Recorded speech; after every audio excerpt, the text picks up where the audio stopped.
Mark, do you hear me?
everybody. Welcome once again to RealTuners Radio. This is episode 96. Wow. It's Wednesday, August 28th, and we are back after a busy month.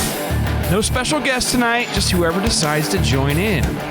Right now, I see myself, Mark Dahlquist, Dave Krasinski from EFX Tuning, and Scott Evans is on from work via cell phone.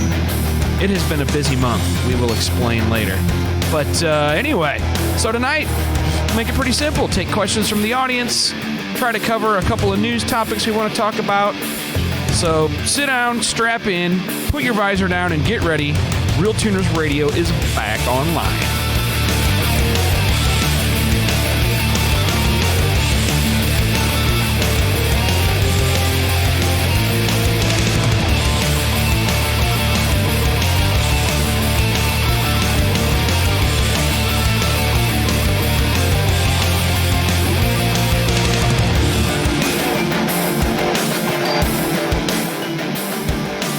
You guys with me tonight? Yeah, we're here loud and clear. Yeah, the gallery is here. Yes, sir. Now, somebody tell me on Facebook and on Mixler and on YouTube that it sounds like crap and it's all echoey or something stupid like that. I'm just waiting for it. Must be working there. Yeah, a little late to the party. Right on. Welcome. Thanks, Dave. It was going to be just you and me here until about a minute ago. We had 19 seconds left and everybody decided to log on. I'm like, hey, got a podcast. Anybody want to help? It's been so long. Perduto's on Mixler, the maker of the world's most ultimate memes. Right. Kudos to Perduto. Kudos to Perdutos. Yeah, kudos to Perduto. If you know Mike Perduto, he is the man. He's been to a bunch of our classes. And real good tuner from the Southeast. Mike, you just thought he had to sit in here sometime. They're yelling at me for having too many people on, so I'm going to start rotating groups. We'll do like 4 or 5 people and bring different guys in or whatever makes it easier on the host here. But, man, we've been doing this over 2 years. This will be our 96th episode to go up. That's pretty badass. Thanks all you guys for listening. And it keeps growing, too. That's what's really weird. But everybody hear us okay? Mark, you watching the Facebook stuff? Make sure they can hear us. What was that? Can you watch Facebook? Make sure everybody's not bitching about echoes or bad noises or anything. Keith Turk, Nathan Kaler, Greg Breton, they all say Facebook is good. Nice. Perduto can hear us on Mixler. Very good. It looks like everything's good. All right, cool. Of course, this is the one with no audio problems. Oh, dude, we're only 14 seconds in. Shut up. Take a drink. It's that stupid Maker's Mark last time or what Maker's whatever that I was at Bewley and fucking William Tetro sent us. And, oh, thank you, but oh my God, that night was horrible. Anyway, I think we got the bugs worked out. Evans helped me run through it a little bit here an hour ago. Thank for him. Thank you.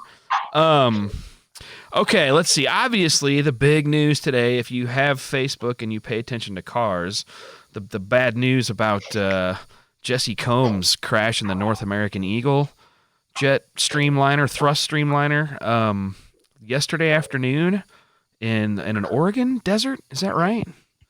They were testing this thing, trying to go faster, sneaking up on it, and out on a dry lake bed, and something went wrong, and yeah, so the industry lost Jessi Combs, and that sucks. That absolutely sucks to lose people, especially somebody like her. And I don't know, I mean, there are people out there who knew her better than me. If you watch Car Fix or any of those shows, Jared Zimmerman produces some of those. He's a friend of mine. He helped wire Andy Leach's 1940 Ford that won the Riddler in 2013. And I think it was probably SEMA and PRI 2013. We hung out with that group, and she was part of that group. Super nice person from, we had dinner and hung out for an evening at each of the shows. And nice person, man. She was just really interested in whatever you were doing with cars and whatever she was doing with cars, which I thought was pretty cool. So it sucks to lose her. That's that thrust car racing is a dangerous and sketchy business. But anyway, so shout out to all of her loved ones and people that knew her better. I hope we can all learn something from this, I guess. And if there's something to be learned, let's figure that out down the road. But anyway, there was that. And then speaking of land speed stuff, and if anybody else wants to chime in, I'm just going to start talking about, I got a slideshow here. It's got a bunch of Bonneville pictures I took this year, some that others took, and a bunch of historical pictures that are really cool that I found on the Land Racer page on Facebook. I thought that the Land Speed Racer page, a bunch of guys were uploading really cool historical photos. I don't know if you follow Mike Lefevre's at all. He was the first guy to drive and also built the engine for the first 300 mile per hour production body car. He's got a collection of photos that is just mind-blowing and historical, and he's old enough that like he actually took the historical photos. It's great. So love that guy's photos. He also does a really nice Wheels Up Wednesday. Anyway, so we went to Bonneville.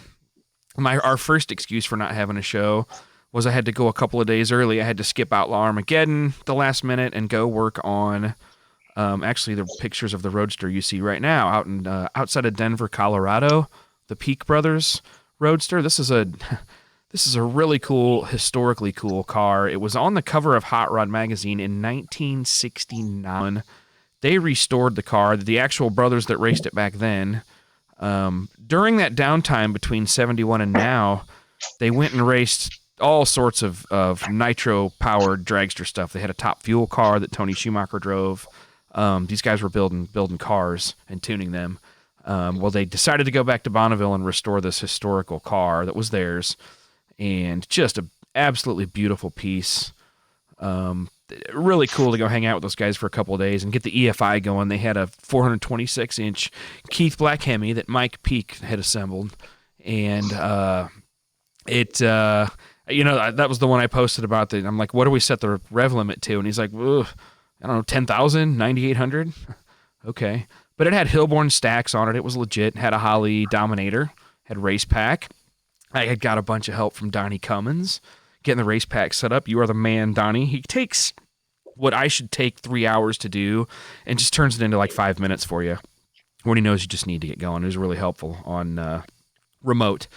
But let's see. So spent 3 days with the Peak Brothers in Denver and then drove the rest of the way out. It was, interestingly enough, met up with Andy Leach's crew in Laramie, Wyoming, north of Denver, and northwest a little bit. Hooked up with them, hooked up with Brad Nagel. He rode with me the rest of the way out. Got to Bonneville on Thursday, and then we got to sit and wait, pretty much.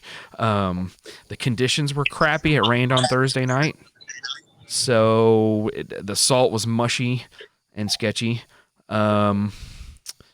Yeah, so it basically we waited, and then what was it? Finally Tuesday, I think Monday or Tuesday, they let us run, and the course was so soft that it got mushy and potholed and nasty, bumpy, real quick. So just a few of the cars ran. None of the Streamliners went. The Turbinator tried to make a pass, and they were working out systems and electrical bugs. I got to help on that car a little bit. I got to help with the video guy. I'm doing his audio. I'm recording all of his audio channels for him, helping him with that. Nice guy, Cliff. But there goes Mark. He's driving home. But then let's see what else. The Beamco Special, the yellow one that had the Keith Dorton Cup car engine in it. We didn't get to take it out and run it. That sucked, but the conditions just have to be right for that car. We did take out one of their Roadster customers that had a supercharged SB2, which was kind of a neat deal on Holley, and I got to help tune on that, and he made a pass and got out of it and said, no way, it's crazy. We're not going to be able to run our number. So it was kind of crappy from that regard, but it was nice to see all the old friends and all the people out there. Bonneville's kind of a neat thing. Once a year Speed Week thing is pretty cool. They actually have other events there, like a couple weeks they're having is it the World Finals? And then they also have the Utah Salt Flats Racing Association has an event there. So you can take your car at other events, provided the salt's good. Usually the World Finals gets rained out, is what I'm told. But we'll see what happens. So we're going to try and go back out there with the Yellow Streamliner here in like 2 weeks, 3 weeks. But that's about it. Anybody have any questions? Fowler's on tonight. I see that. So you're also like a huge Bonneville history fan, and you love a lot to do with Burt Monroe. Oh shit! And yes. the World's Fastest Indian, and yeah. So take a look at one of our. Did you see what our listener posted? A lot of posts about that. Did you see what our listener posted this morning as a reply on my? So one of our listeners from New Zealand You guys are badasses down there, by the way. One of our listeners from New Zealand's like, hey, dude, that bike is, it's on display. The actual, one of his real Streamliner bike builds is on display at a hardware store right down the road from me or whatever. And he snapped some pictures right there between the weed eaters and the mower pulleys. It was hilarious. And it's really cool piece of history right there. And if you have not seen the movie The World's Fastest Indian, give it 20 minutes and go watch it for sure. Outstanding movie. It's a really good movie that kind of explains the whole Bonneville thing, captures what it is that gets people hooked on it. A little different than drag racing. You know, this Burt Monroe guy was hand casting his own pistons in his barn. Pretty crazy shit. And went fast and still has a record in the record books from 1967. If you follow me personally, my Facebook page, it has it on there. But anyway, it just sucked that the conditions weren't good because there's so many cars that I'm working with or I've worked on previously that I want to see get to go hit their record, that are poised to get their record and ready to go and have been for a long time. And it's like, sometimes you'll go a couple years without good conditions. But let's see what else. Andy Leach, their car, they made one run and it was so bumpy that the driver bounced into the ignition switch and cut it off like 11 seconds off the push truck. And he's like, it's too rough. We don't want to destroy the car. It's in condition. Drivers are licensed to go fast. I mean, they really want to wait until they can make a run at 280 plus miles an hour in that really cool looking Ace and Gary mobile, everybody calls it. But what else? Anyone else got Bonneville questions? Mark, I'm not looking at Facebook. You are. Scott, in the discussions about the salt conditions, and you mentioned what it might be like for World Finals and all that, did anyone say anything about, what's happening with the whole BLM and whether they're going to continue with the mining or they're going to actually do salt restoration or any of that sort of longitudinal stuff? Because it's beginning to sound in some ways like, Bonneville may at some point never happen again at all. Oh no, I don't think it's that bad. They said that the salt is not, it's not something that's going to go away, is my understanding. We need to get somebody from Save the Salt on here. Really, that would be probably a good thing to do sometime pretty soon. I know there's continuous pressure and good pressure and local lobbying there to keep a little bit of the mining at bay or to kind of protect the surface for the racers. But I'll tell you this: I rented a car to drive out there, a minivan, and.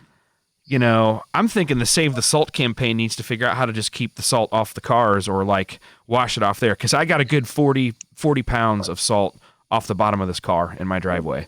Like I put it in a garbage bag, like a hefty, heavy duty garbage bag. And it was just ripped the bag on the ground. It had to be 40 plus pounds.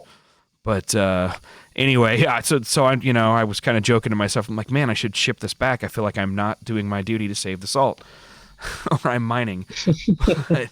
Because Brad asked me that. He's like, well, how many cars do you think are out here? I was like, I don't know. There's at least 300 or 400 on the busy day of people driving their cars, regular road going cars. And, he's like, well, shit, they're probably taking 20 or 30 pounds of, a piece off at least on a year like this off the salt. Hell, that's probably as bad as the mining. I don't know. I'm just talking out my ass, but it's lots of salt gets on your cars and it's a huge pain in the butt. And don't drive anything you love out there unless you have a serious commitment to cleaning.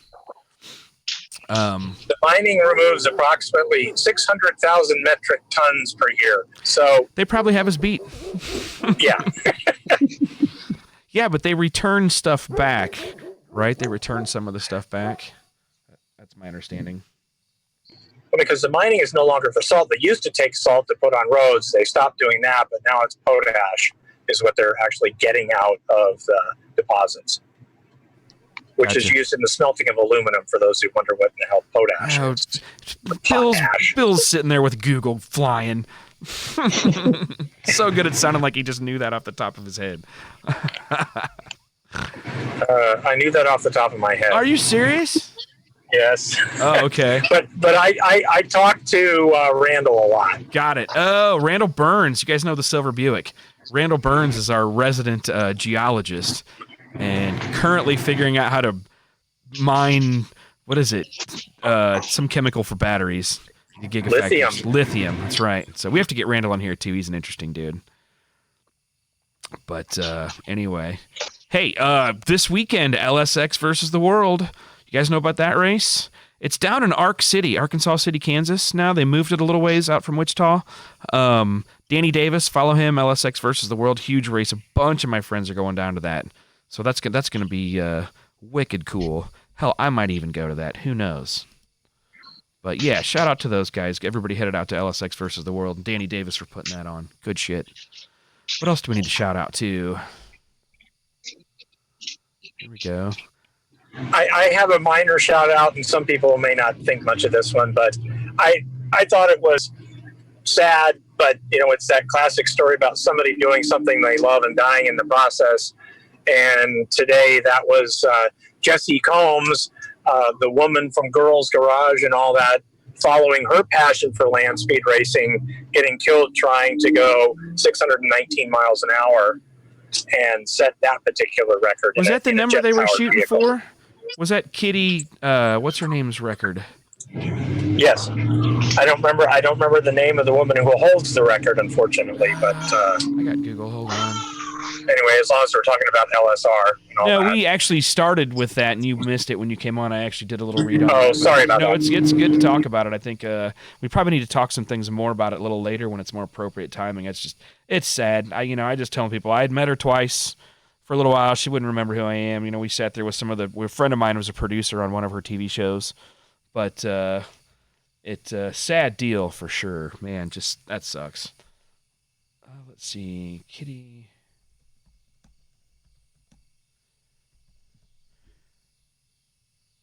Women's land speed record. Oh, what was Kitty's last name? Kitty O'Neill. Okay. So, 619 mile an hour. Women's land speed record of 512 was set in 1976. Kitty O'Neill on a rocket-powered three-wheeled SM1 motivator. Gotcha. She was aiming for 619. I don't know why, but Kitty O'Neill's record was 512. And I'm guessing that's FIA. I guess it's not FIA sanctioned, so I'm not sure. I don't know what sanction they were running under. Yeah, honestly, I'd not heard of that, dirt track, so to call, in Oregon. Bed, right. I'd not even heard of that venue, so it was kind of interesting. Nor had I. I guess kind of like El Mirage at Dry Lake. Right? So, anyway, I got some slideshow going of the some of the different cars that have showed up out there on the Salt and some that were out there this year. Plus, the picture of Burt Munro's bike right now is flipping by at a hardware store somewhere in Invercargill, New Zealand. Too cool. So what else?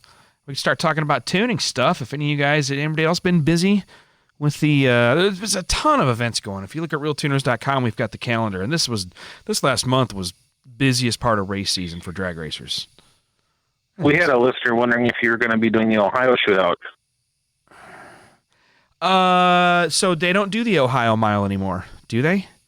The SCT or the East Coast Timing Association, that's Joe. Well, that was Joe Timney. No, they don't do that anymore. There may be some other localized event going on that I don't know about. But right now, the East Coast Timing Association, who did race in Ohio for the last few years, is now in Blytheville, Arkansas, racing at the old military base there, which is a cool facility. Purdue's playing out its LS Fest next week. LS Fest coming. Yay, Holly LS Fest. Who else going to that? Everybody's going to that one too, right? Is this where we can joke about LS guys all holding each other's hands in the bathroom or anything like that? No. There's still too many LS guys here, even though Bewley isn't on here yet. Well, you've seen the memes, though. Oh, yeah. Of course. Yeah, but I mean, you just, the Mopar memes are the best ones. Whatever. It's funny. I laugh at them all. So anyway, what else is there to talk about? We talked about how Bonneville went. We talked about Jessi Combs. That's about it. On the tuning front, Scott, we had a recent experience, just over the last few days, working with a guy named Marty Oakes. You might know him. I don't know if some of the people on here, Moe's Tuning. I don't, but go ahead. Okay. Well, the deal in this case, here we go. We're working on a blown mod motor in a 62 Ford F100 pickup, and having to deal with, kind of a custom put together motor and a tuning problem, and mostly what it took to get the SCT tuner that we were working with back up to speed. Had to let's download 22,000 new lines of software. It took 4.5 hours so that we could use that device to then get this thing up and running appropriately. But those guys were good and patient, and got through some problems that I wasn't here to handle directly. So I was trying to coach a little bit from the sidelines. One thing that was gratifying for me personally was saying, I think you've got a vacuum leak. And lo and behold, it turned out there was a vacuum leak, but which they discovered. By the way, we have a video posted. Nobody could find a guy down a couple of shops down that had a smoke machine. So they worked up a kind of a rig with a funnel and some tubing, connected it to the inlet, and 3 guys sat around and smoked cigars and blew smoke into it until they found where the hole was. So classy. So all I heard was mod motor, and then I heard blower, and then I heard factory computer, and then I thought, and that was about it. Yeah. But well, you heard a lot more than me. I heard blown mod motor, and I was like picturing rods hanging off the side. Right. Yeah. No, it's actually running. It's in one piece, and not blown as exploded, but blown as in artificially aspirated. So. Interesting. All goodness. I apologize for the noise in the background here. I've been driving back to where I can get to the quieter stuff. You're so fine. It's actually not bad. Not bad at all. We're not going for major quality tonight. We're pirate radio tonight. This is funny. In case you hear, I've got the gate turned on, but I have crickets chirping in the background, and occasionally my dog T-Rex goes ape shit and starts barking at something. There is right there. Right on cue. You the man, buddy. But good dog. I'm actually I'm out on the porch here practicing with the mobile rig. So awesome. Yeah. But anyway, huge thanks to Evans for helping with that. I thought I saw it look like his face came up on the Ring Central that he's here. It might have. Something. We're getting ready to start running video on the channel. Seconds. Okay. So we've practiced that a little bit. Yeah, so tuning is becoming an interesting world with the interventions of the EPA and CARB and other stuff. So I suggest that people are trying to get their projects done. Get them done now, because we never know when we're going to start running into real problems with some of this stuff. Truth. Especially the states that have decided to settle with the EPA, trying to avoid an overall single federal solution and doing the end run with a couple of the automakers. That could be problematic. So write your congressperson for a single universal federal standard rather than letting California continue to dictate terms. End of political rant.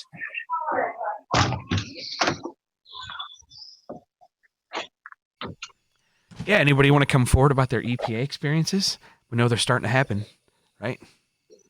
Look at me sitting None there. yet. I don't too. Not to you, maybe, Dave, but check around.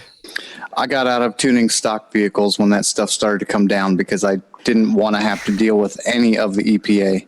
I never got into stock vehicles. I'm so lucky. I don't know how I circumvented that path or that part of my career, but there's 10 of them for every one of the cars I do, but we're to the point now where I'm busy enough that it doesn't really matter. Standalones, non-street cars, stuff where it doesn't apply. Or the guys that do it on street cars that are doing it legally to a car from like the 60s. Like Doc McIntyre shit, his Goodwin Hemi car probably does better fuel economy and definitely better emissions than what it drove around with the majority of its life. Yeah, like we've got a 67 Mustang in the shop right now that we're finishing up a multi-port conversion on. What are you putting on that for ECU? It's a Holly HP. Nice. So it's a 5-speed car, and it already had fan controls in it and everything, so we really didn't need a lot of I/O. It's just a street car. It's not even it doesn't even get street stripped. It's just a street car. It'll work fine. Yep, it works. It runs great. So right. We were on the dyno with it. I built the engine like 10 years ago, and we were on the dyno with it and just nosed over hard at 6,000 RPM, and found that the valve springs were a bit dead. So we're actually right now, as we speak, finishing up changing out the last pair of the valve springs, and then I'll be on my way home. But I hope to be back on the dyno with it tomorrow. And are you over at Matt Sandbeck's dyno, SRD, or who are you at? well, yeah, that's the dyno that I'm using, but it's at my shop right now. Oh, gotcha. We're changing springs and everything No, in my shop. I got that. I'm asking. Over there I'm asking where you were dynoing at. Sorry. Yeah, Sandbeck's on his Mustang dyno. Gotcha.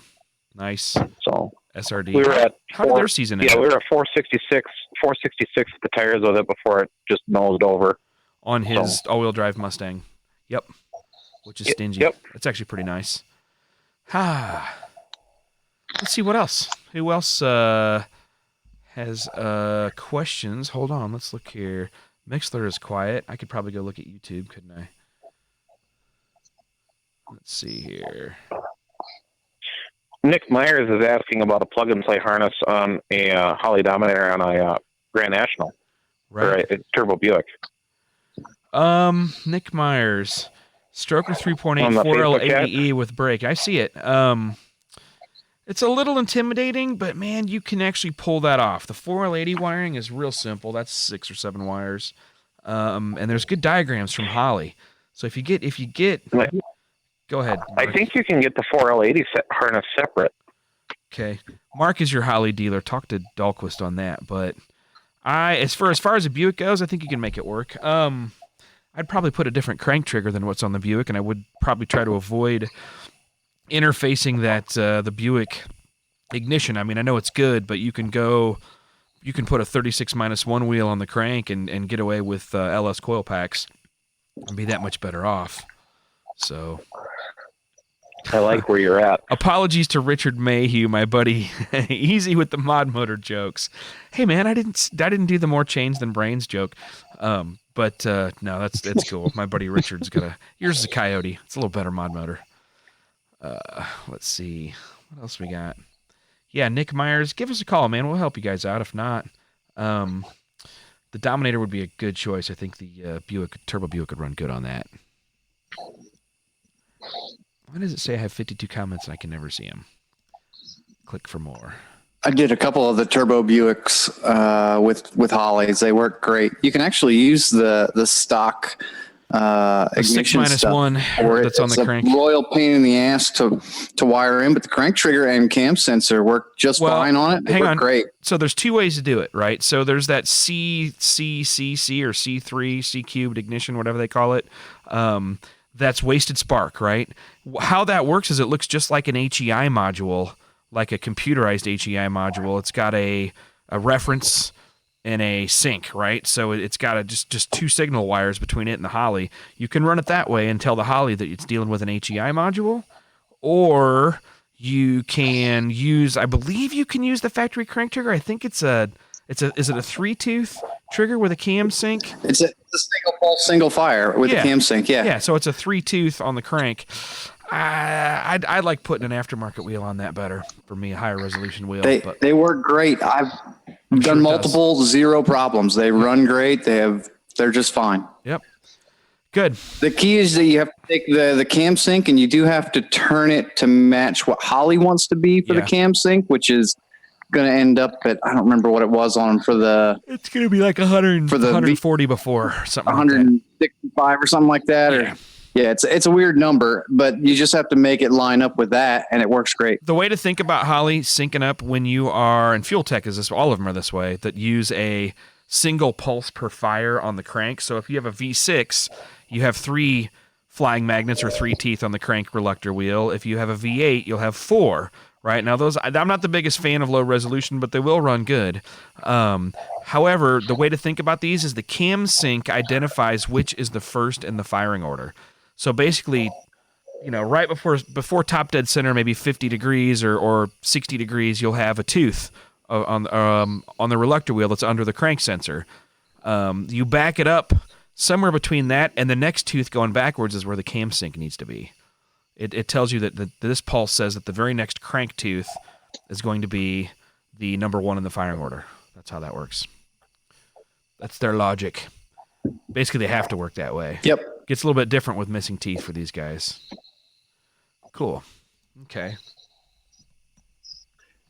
And it's always better to throw other coils on those things because it's easier to fire them, but you can actually wire up and use the ones that came with the car itself. It's just a royal pain in the ass, and it gets looking ugly quick. So it's much, much cleaner, much easier to remove that. Throw a couple LS1 coils back there and let the Holly just like normal. And the six coil assembly that was on the early 3/8 wasn't known for its reliability either. A 3-coil assembly. It's wasted spark packs is what it is. It's 3 coils with two towers each. 6 terminals is what I meant. But right. They weren't the most reliable. It's not that bad of an idea to just go to LS coils. Right. Oh, here's a grid question with a carburetor deal. Got an MSD grid on a big block Chevy, having trouble getting on the launch rev limiter after the burnout. Any suggestions? Probably your tune. So what you got to do is you got to make sure before you get on the limiter there that the engine will run good in that load and RPM range. So my guess is tuning, fuel. That's all. What else we got here? You got a Mixler question. Excited to see a show tonight. I have a quick question. Switching from air to air to an air to water intercooler, curious to how much fluid I should keep on board to avoid completely heat soaking it if running on the street. I will have a small radiator dedicated to the system. Do I need to consider a water meth kit if I'm primarily running pump gas with this as well? It's like a multi-part question there. So when you go to do water to keep on board, keep it full. Yeah, when you go to do water on the street, it's always good to have a heat exchanger or not run it unless you're going into boost, because you don't need it to just cool down the air while cruising, just coasting along at no load. So you can either leave it off and then turn it on when you're ready to lay into it, trigger it with the switch, trigger it with throttle position, however you want to do it. Can trigger it by boost level, or you run basically a mini radiator for that water that's made to cool it back down as you're driving. And a lot of guys who do some of that stuff, they'll do the smaller heat exchanger just for that reason. Well, he said he was going to do a heat exchanger. It really comes down to you need to fill the thing up and go drive it and see what your temps are going to settle down at. Like my air to water, it's right behind my radiator up in front. So if I'm cruising around and I have my tank on, it's 140 degrees, which is no good. But if yours is set up real good and you're cruising around and it's 80 or 90, then you could probably just leave it full and be good to go. So it's setup dependent.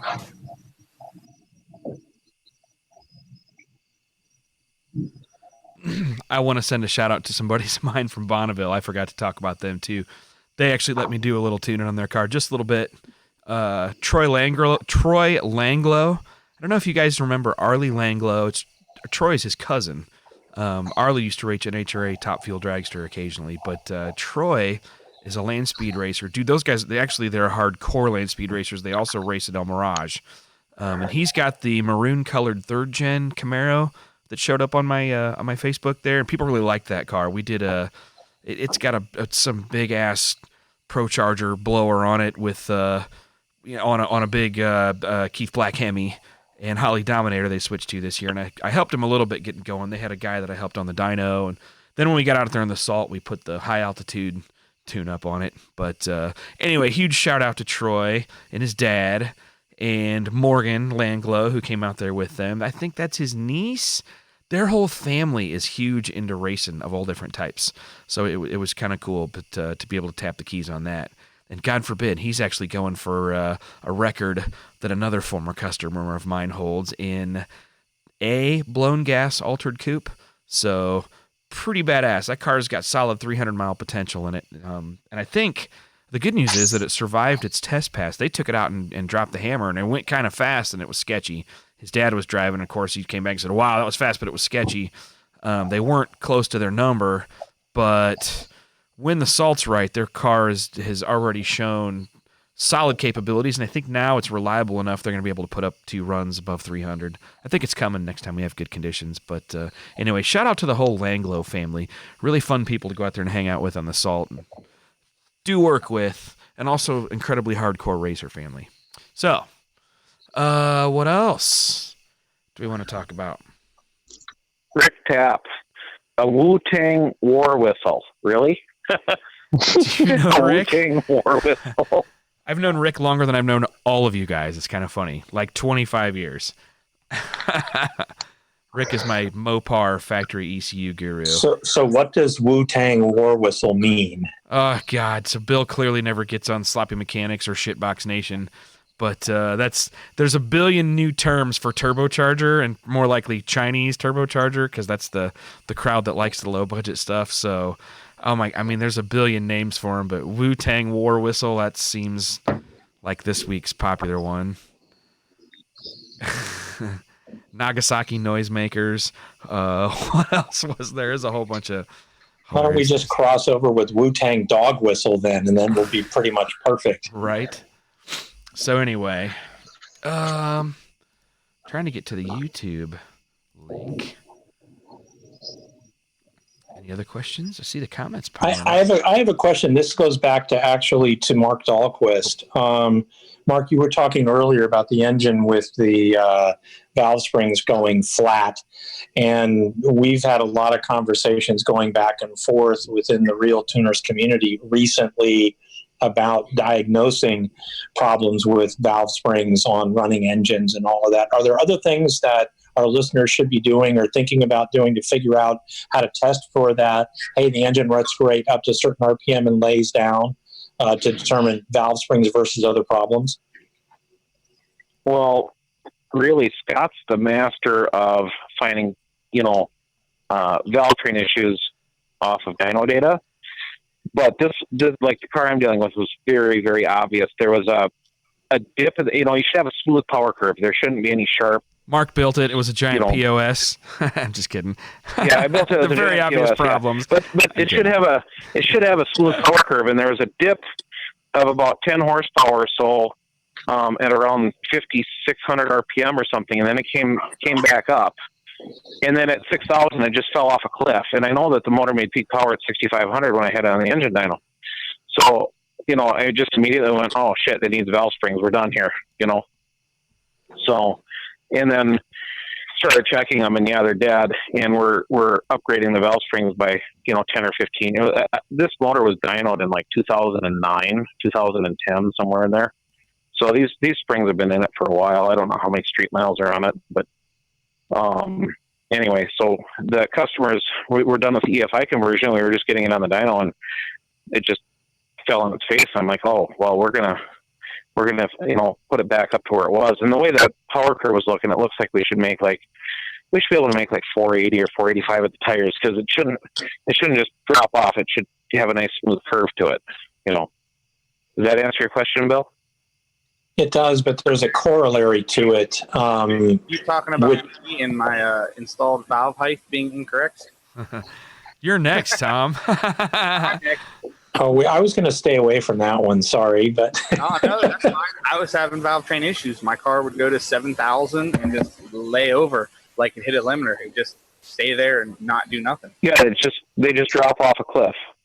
Well, no, mine didn't drop off a cliff. Mine literally flatlined, like you hit a limiter and just stayed there. I'd held it out for a second or two just to make sure it wasn't a tune issue or something else going on. It would literally go to 7,000 and just hold it and bounce up. Are you talking on the dyno though, or driving it? On the street. Okay, on the dyno, yeah. I mean, it'll sit there and hold 6,000-7,000 like you're on a rev limiter, or like a soft rev limiter, just go flat. But on the dyno, the power curve will just drop off like off a cliff. Like there's no more power after that. I believe that. I was just saying as an example, on the street when you're driving the car, that's, at least for me, that's what happened. Yeah, it's like having an artificial rev limiter. So the corollary I was talking about is when we talk about measuring distance to coil bind and purposefully engineering your whole, installed height valve spring for that. So on my deal, with the big blocks I run, we try to be right at 40 thousandths from coil to control coil surge and that sort of stuff. Are there other, Mark, other guys on here that, have other thoughts on that or suggestions for folks that are, dealing with the whole valve spring and valve control management? Now, 40 from coil, you're talking on a hydraulic or solid? Solid.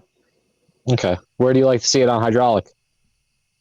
I have not run a hydraulic cam in 20 years, so I have no clue. The same. It's not about if it's hydraulic or not. It's about the valve springs. So if you're gonna, let's just say 600 lift, make the numbers easy. If you're at 600 lift, it doesn't matter. The valve spring doesn't know if it's a solid or hydraulic. It just knows 600 lift. And if your coil binds at 650 thousandths a lift, at 600, you're 50 thousandths from bind. The problem with hydraulic is it's difficult to measure valve train deflection. You have to mock it up as a solid, and because if you're really getting after it, the lift at the valve is not what it works out to mathematically, because there's always a little bit of deflection in the push rod, the rocker arm will flex, whatever mounting system will flex. So, some engines you might only lose 5 or 10 thousandths a lift. Some engines you might lose 20 or 30, depending upon how rigid and stiff the valve train is. And so if you're trying to really set up from bind height, you need to know how much deflection there is. And I'm sure Tom Vignew would be much better explaining this than I am. And much better at explaining what happens like on a spintron when you start to control valve spring surge. But we have found, the industry has found, if you set a valve spring up close to coil bind, I usually shoot for like 50 thousandths, Bill's shooting 40. I know people that go down to 20, 15 thousandths from bind. The closer to bind you take it, the more in control the spring has to stay, because it can't go out of control because it runs into itself. So it kind of becomes self-damping. As we get 100 thousandths from bind, 150 thousandths from bind, the spring can go into what they call spring surge. And if you can find the slow motion videos that have been taken, it looks like a wave, like the spring does a dance, like it's doing the wave, and it's completely out of control. And this is what causes, valve train to go out of control. And of course, it's huge power losses. The spring manufacturers, a lot of them recommend 100 from bind, 80 from bind, somewhere in there. Some will tell you if you take it 50 from bind, you get better spring life. Some will tell you get better spring life at 100 from bind.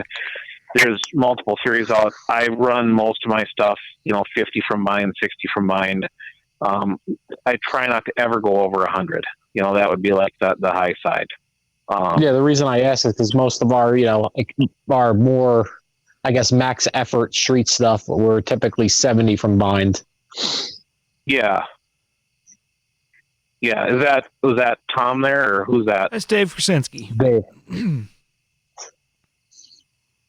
Yeah, so I got to admit, this is Bill. I'm ever so slightly curious about how would you describe the envelope of a max effort street? Are we talking race cars for the street, or are we talking actually cars that see actual miles?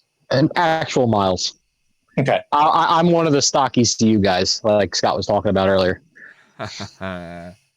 God bless you.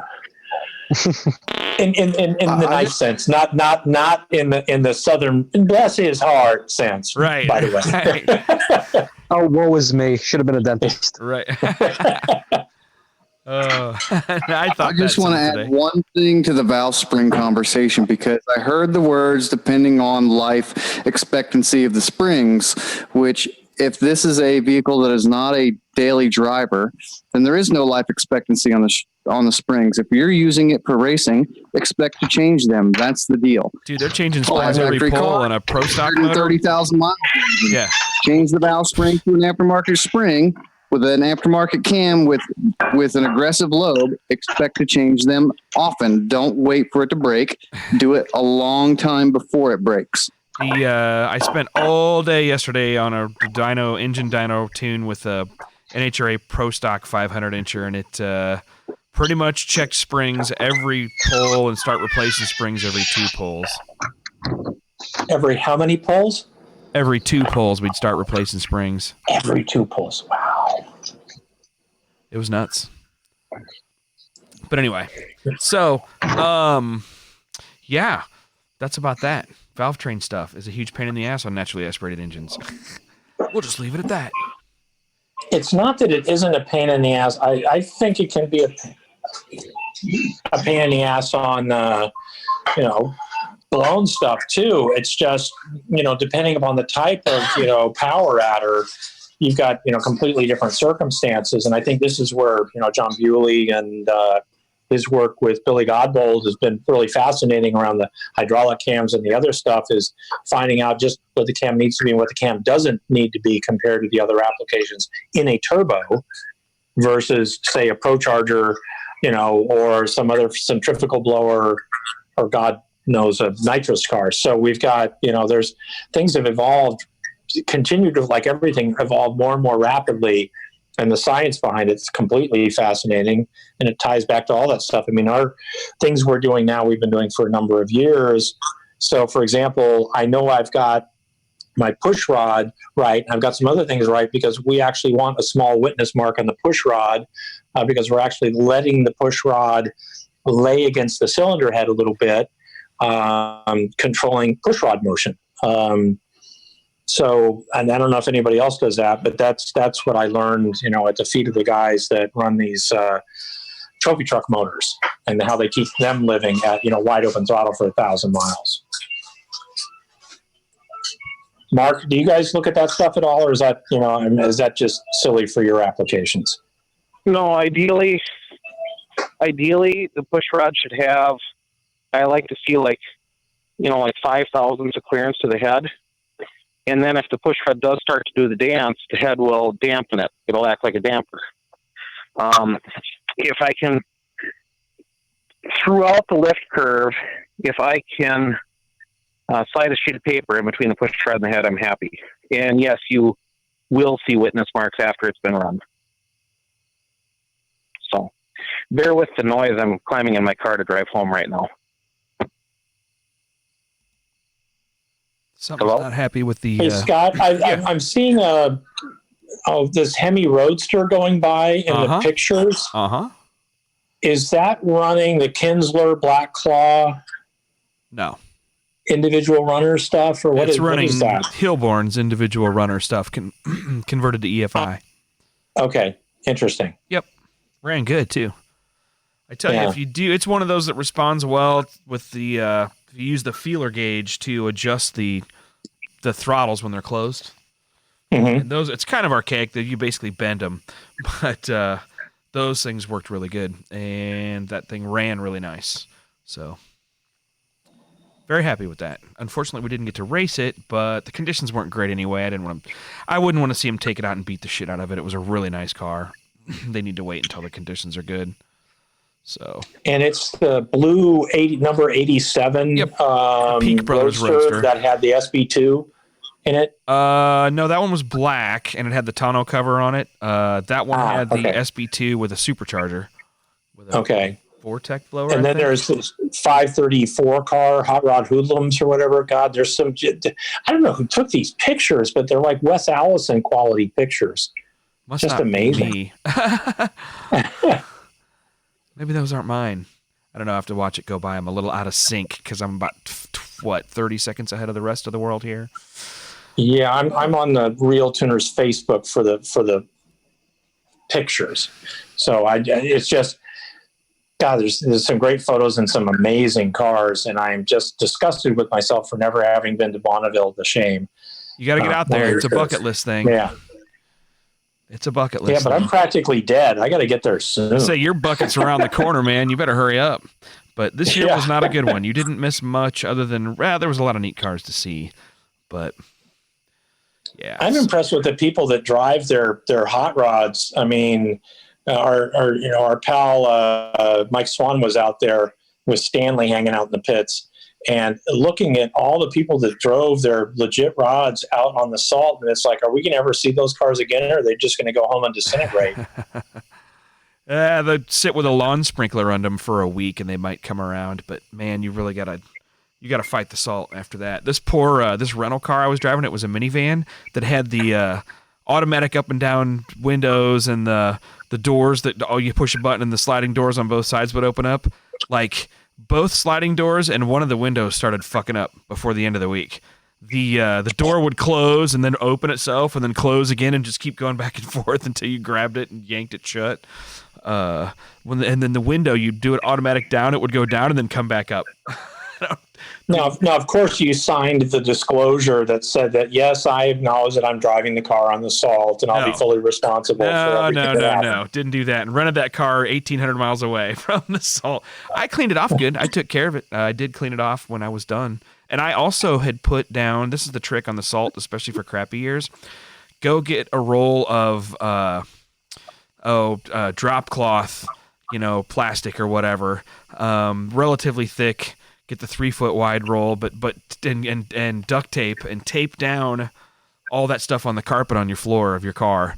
That way, when it's time to go clean it out, what happens is the salt, when it dries off your shoe and into your carpet, it's like concrete. So you have to literally pick it out, or scrub it out. It's a huge pain in the ass. So if you go out there on the salt and you run a car, put down some garbage bags or something that you tape down, and let that stuff collect all the salt off your shoes. Because it was so wet the first couple of days, as you'd go walking by, just walking with your shoes, you would get like 5 pounds of salt collected to the bottom of your shoes. You'd get 2 inches taller, and your footprint would be like 5 inches wider. It's hilarious. But it was sticky. Anyway. I should probably give a shout out to the Johnson's Hot Rod Shop people. They, me and Nagel... Jeff Dorton and Keith Dorton were out there and had a number of customers that we were helping out. And so they invited us down to Johnson's Hot Rod pits where they had, I'm just going to go ahead and call this guy some kind of gourmet chef, Southern guy, Gulf Coast guy, cooking for them breakfast, lunch, and dinner. And, man, they had us over for a couple of dinners and a breakfast. And holy crap, those guys know how to do it up. I know Eric Evans is a listener, and he's out there. And he knows those guys. He's tuned some of their stuff for them. They put on such a good show, and the food was so good. I mean, the first night we went over there, and they had a shrimp boil. So we literally had like 2 10-foot tables lined up with a huge pile, like just literally a gigantic pile. There must have been feeding 100 people, but of shrimp, boiled potatoes, corn on the cob, just all mixed together, and you just take a scoop and scoop it on your plate. It was good shit. So anyway, shout out to the all that crew that they're all the North Carolina people, very cool people. It was a good time. What else, guys? It's almost been an hour already. Holy crap. Peking pacemakers. Yeah, keep those names coming. Nagasaki Noisy Boys. Sorry, I'm just sitting here laughing at your dog barking at the crickets in the background. Oh yeah, this T-Rex is going off right now. I think it's probably the cat. I think some neighbors down the road, and out here neighbors means half mile away. But I think he's doing something with the cat. But anyway, yeah, I'm literally just sitting on the concrete pad out front of the driveway there and doing my thing. Didn't look like it was going to rain tonight, so put on some bug spray. We good. Just see the. I have another question for the assembled gang here. I was looking at the pictures in that Hemi with the individual runner injection came through, and I noticed he has a System 1 filter, which I run also.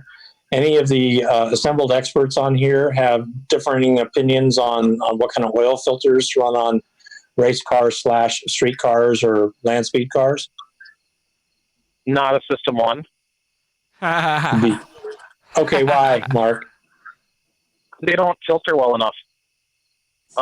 Huge difference in filtration quality between a System 1 and, say, an off-the-shelf, Wix or an AC Delco or a decent quality filter.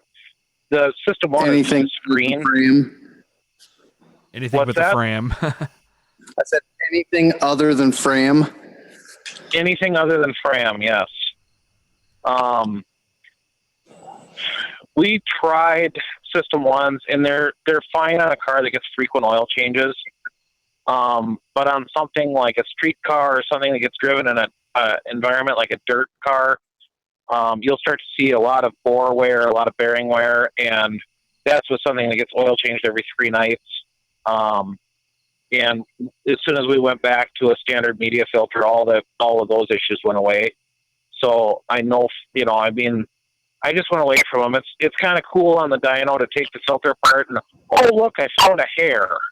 But it's the fine silicate, things like that you just can't see that, well below 40 microns, which is what a System 1 quote-unquote filters to, that are causing undue damage. So I do not subscribe to the System 1. if you want to use it as a pre-filter or like an Oberg or something like that, that's fine, but it'd still have a regular media filter on it. Yeah, so go ahead. I use Scott. the filtration filter because I get a screen on top to catch the big chunks to warn me that, hey, I did something bad and I need to stop racing. And then underneath it, a standard Wix filter for like a big block filter. It's a 60 something. And it, I get all the benefits of the standard paper filter with the benefits of the screen to be able to, and a way to look inside of it, plus a remote mount for it so I can put it where I can actually get to it anytime. Yeah, nothing wrong with that. No concerns about oil volume through that conventional paper media filter? No concerns. Not if it's big enough. Yeah, so I'm sitting here as the guy who's run a System 1 for quite a while. I'm also the guy who changes oil pretty frequently. So, and I'm not talking about applications where it sees any dirt or anything whatsoever. But I'm always open to learn, and I'm just kind of curious because I look at what different people run on different things and like to understand. There's always dust in the air. Well, when your engine comes apart, Bill, what are your bores like and what are your bearings like? Well, that's the thing is they look pristine. So the bearings. What do they measure? They look pristine because they made 3 passes since the valve train fell apart. Sorry. Thank you, Scott. It doesn't have a chance to wear anything on the bottom end. Yeah. I'm sorry. No, but I mean, if you've got an abrasion issue going on with the oil, which would be, like silicate material that's not filtered, or anything like that that's not filtered, you're going to find it when you take it apart, and all of a sudden you've got a lot of bearing clearance that you didn't have before, or your bores are all worn out. Geez, we got to take this thing out 3,000, straighten out the bores, and do this and do that. I mean, you'll find wear where you shouldn't have wear. So that's interesting because Scott isn't completely wrong, because it used to be that my rebuilds were scheduled around roller lifter failures. It's just an old joke with Bill. I mean, he's past that. It was a 10 or 20 thousandths cleanup on the board because of the crap getting on the skirts.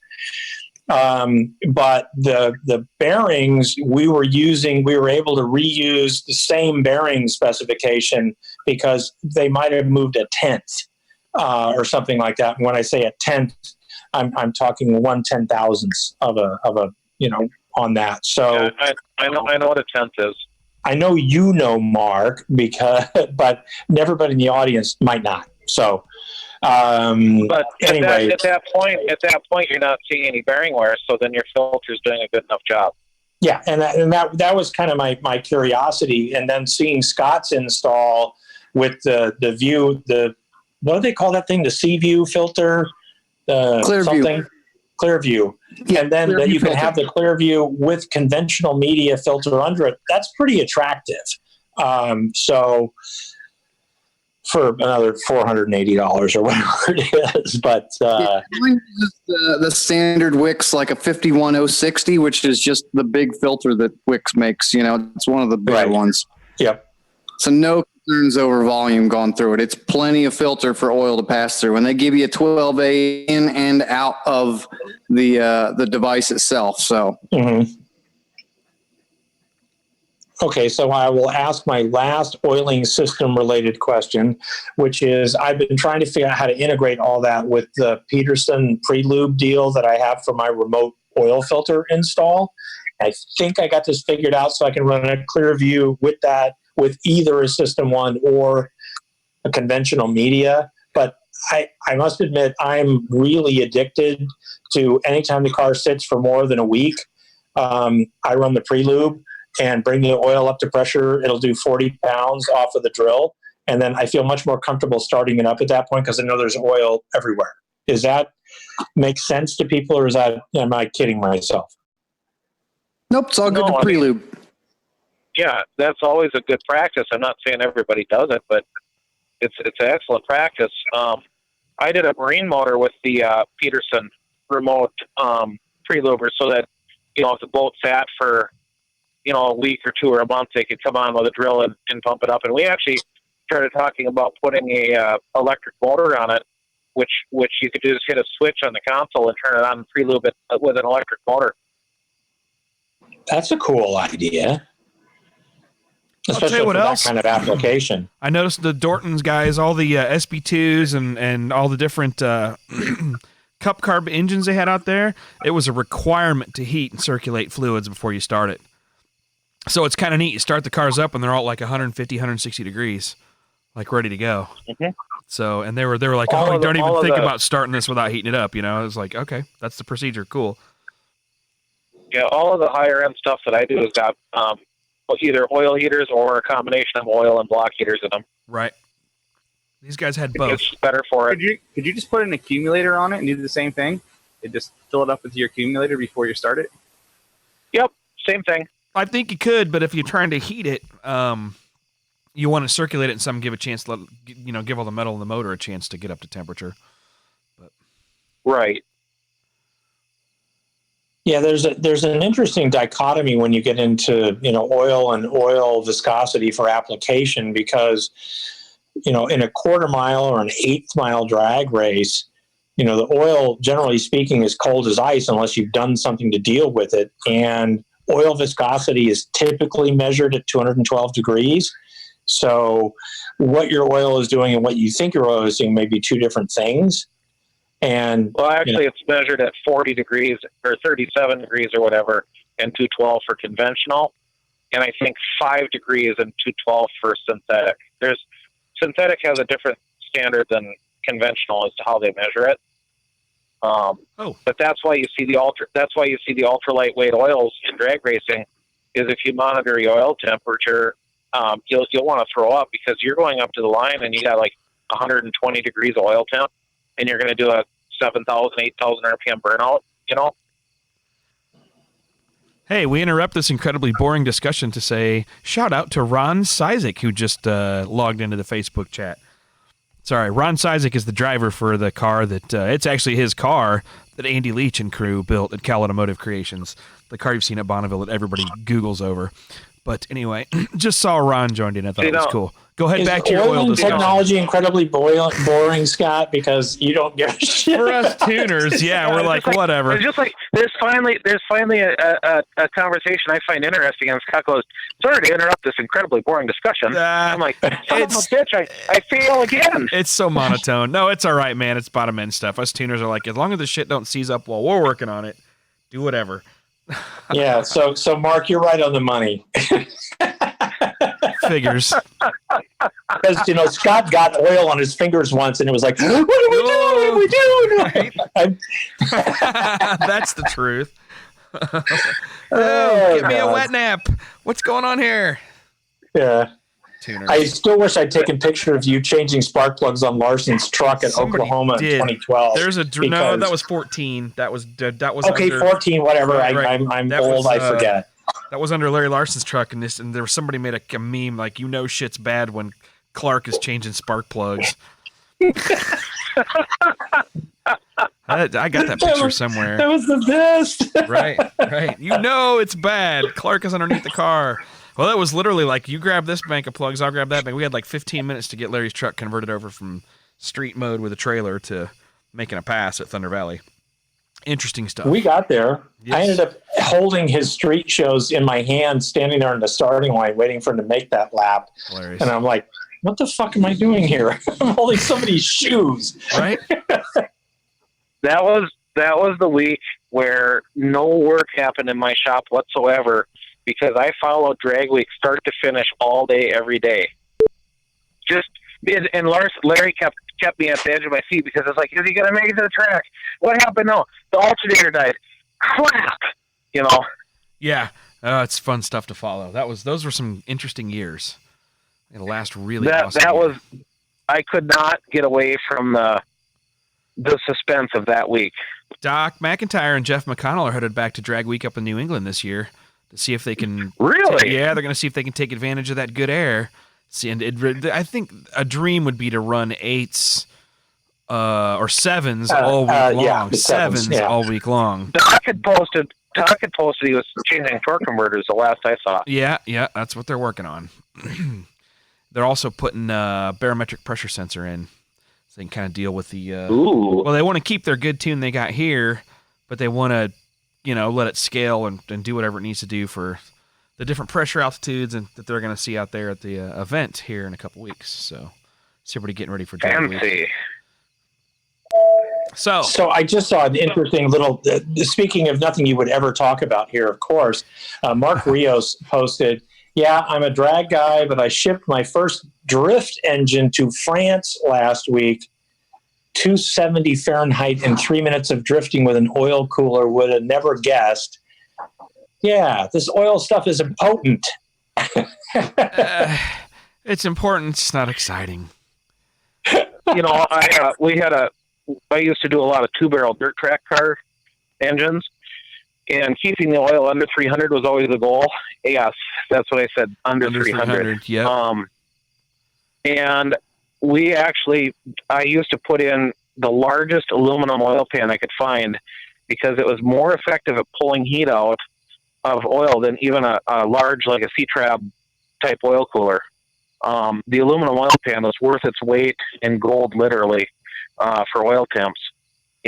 But then also when I go to the racetrack, especially with a drag race car, and we're there with an aluminum oil pan, you shut the car off and you can watch the oil temps just drop like a rock.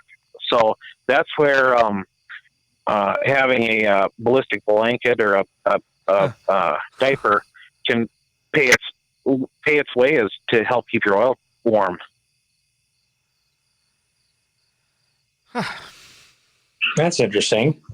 No, it's not. I think we should talk about that for another 20 minutes or so. Try to stay awake, Scott. I'm here.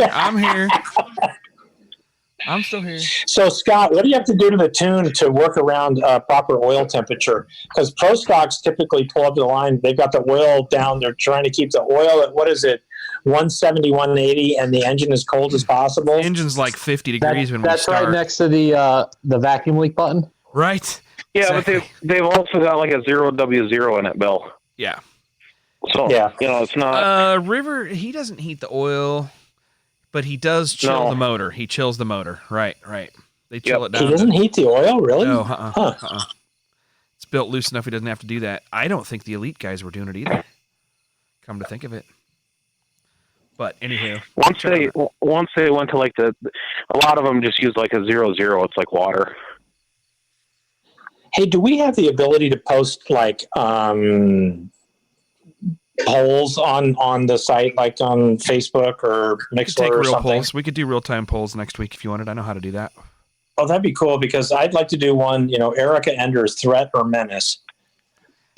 No, sorry. Never mind. So I vote both. Yeah. Hey, but it's good to see that the big cheese at that team is actually trying to run. So I guess so. I don't know what's going on over there in their pro mod program either, but yeah, not been a spectacular year, unfortunately, for them. NHRA is such a fascinating place. I think and I love the guy anyway, but I think Brian Loans has made a enormous step change in the quality of the broadcast and what he brings to the broadcast. Me and Mary are watching the broadcast now. We DVR them or we watch them live if we can, but we actually enjoy watching the broadcast now. He's just got the gift for good announcing. It is so awesome. And at the same time, I was, watching I think it was Brainerd, and, the field, for the pro classes and the pro stock classes, they've got what amount to privateers who never would have been in before. Yep. And it's like the stands are pretty full. I mean, some of the places have sold out. The people are coming out. Brainerd is always crazy because they got the huge party that goes on there the whole time. I mean, if you remember your trip to Brainerd for the NHRA race, you weren't really there. But the pit or whatever, they got like this giant bonfire thing and people driving around in like the craziest of homemade vehicles that they cruise around the campground in. It's hilarious. It'll be like a motorized bar that seats 8 people, right? Like a wet bar, fully functional, just cruising around. But you need to go check out Brainerd NHRA race if you've never done it. Very cool. Yeah, Yes. I have not, but I think it's important that NHRA continues to be successful because all the other things, no prep and all this other stuff is happening, but those things feel like they're fashion, if you know what I'm saying. Sure. They come, they go. Yeah. And, there needs to be kind of a successful base for all of this, just like there needs to be a successful base in all the other disciplines. Yeah, for me, it's all drag cover racing. Of the current PRI magazine talks about how drifting is sort of eclipsing a lot of the other traditional sports, which is really fascinating. Some of the people on here will know more about that than I will. Is Brian Barnhill on tonight? He's not on tonight. I sent him a request, but he was underneath the car. But no, Brian is, I mean, those guys work at the pro level of drifting, and it keeps him employed. And he sells a lot of ECUs and does a lot of remote tunes. The guy's busy. It's pretty cool to see. I think even he refers to it kind of like automotive figure skating, though. A little bit, but I mean, here's the deal. I made fun of that stuff, and then I went to one of the events. And I'm like, there's a bunch of people out here beating the shit out of their cars, breaking them, fixing, upgrading, repeat, and having a good time. And it was cool. So I decided I'm okay with drifting. It's not my not my thing, but neither are stock ECUs, and people laugh at me for that. So whatever. Well, when drifting caught on back in like 2007, it caught on one year, and then the Sport Compact series was literally dead the next year. Interesting point, and you're right, man. Like it was Nope literally just 1 year, fell over. Sport Compact, a couple years, Sport Compact was huge, and then boom, It was literally dead. All Sony anybody cared about was drifting. Yeah. Yep, exactly. Half the pro drivers went to drifting. Good for them. If they found a home and found a thing to do, that's awesome. I do miss the import and front-wheel drive drag racing being more sanctioned and competitive.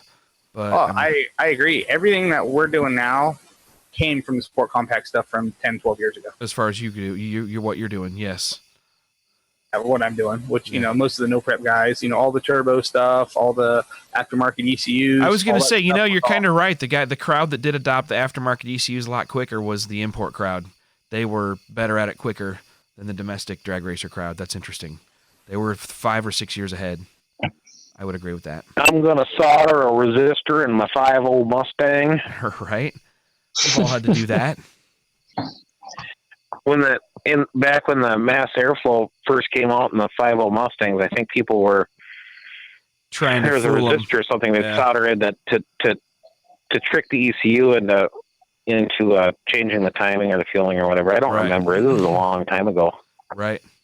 Yeah, Brian's listening right now. He's working on a drift car this minute. Ranger. It didn't work. What's up, What Brian? it did was trick the IAT, added more timing. It ran like shit. No bueno. Yeah. My truck wouldn't even start. Hilarious. Hilarious. You guys want to wrap it up? We're 15 minutes past our hour. Yeah, I think we should head there were several oil-related questions that came up, so maybe it's time to get Lake Speed back on here or something, because people are into that subject, Scott. And We'll get Lake Speed Jr. from Driven. Yep. Yeah. I finally made it home, and I'm in a recliner in my nice quiet room, and now we're going to quit. Oh, poor Mike. No, Mark, I don't know what you're going to do in your recliner, and I don't want to think about what you're going to do when we're not on your recliner, but just keep that to yourself. I'm just glad to not have to be working until 10 o'clock tonight. You made it home, dude. I can tell. I thought you were still packing up. Wow. Say again? Did you get that all loaded? Yeah, all good. In trucks, on its way away to somewhere else. This Metallica? Hey Scott, why don't you tell everyone what you've been doing the last couple of weeks? You've been working 12, 14 hours a day, but why don't you kind of explain a little bit what you do? I know it's not car related, but it's still cool as hell. I work as an audio engineer, and I work for a company that my job is to prepare all the gear before it goes out the door to the show. I assemble it in a way that is usable and make sure all the pieces talk and work. And basically sets up gigantic concert audio. I make sure that the console has the right programming on it if there's some special thing they need added to it. I often have to set up how the control computer talks to the PA system. And then I help when the crew comes in, I help them to finalize everything and make it all work, as well as finding them extra little bits. Oh, by the way, we were told we need this. And I go find it and make sure all the little bits and pieces are there with it as well. And then I wire all the racks up before handing it to them so that all the outputs are putting out the right things. Basically, for the past couple of weeks, I've been dealing with a George straight rig, which I've done numerous times now. They come through Vegas quite often and play, and we reassemble it every time they come in. And I've done it enough that it's basically in my head at this point, even though I still have it on paper as a backup. And then I had to deal with a corporate show, which had Pitbull as the main act. And then at the same time going on, we were prepping for a big Metallica S&M 2 show happening up in San Francisco. And on the Metallica, I remember you showing pictures of the wire, but how many speakers was it with how much amplifier power?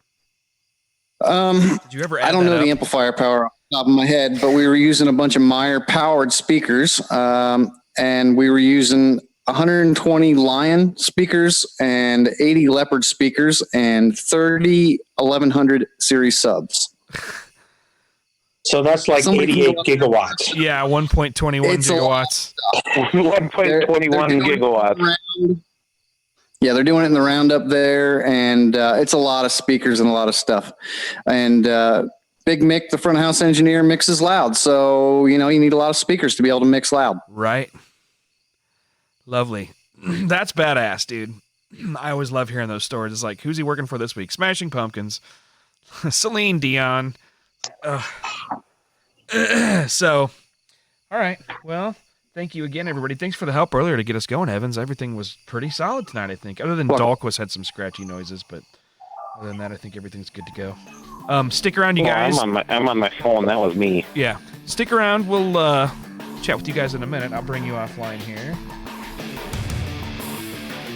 All right, so everybody else, thanks for tuning in tonight. Kind of an easy, laid-back show.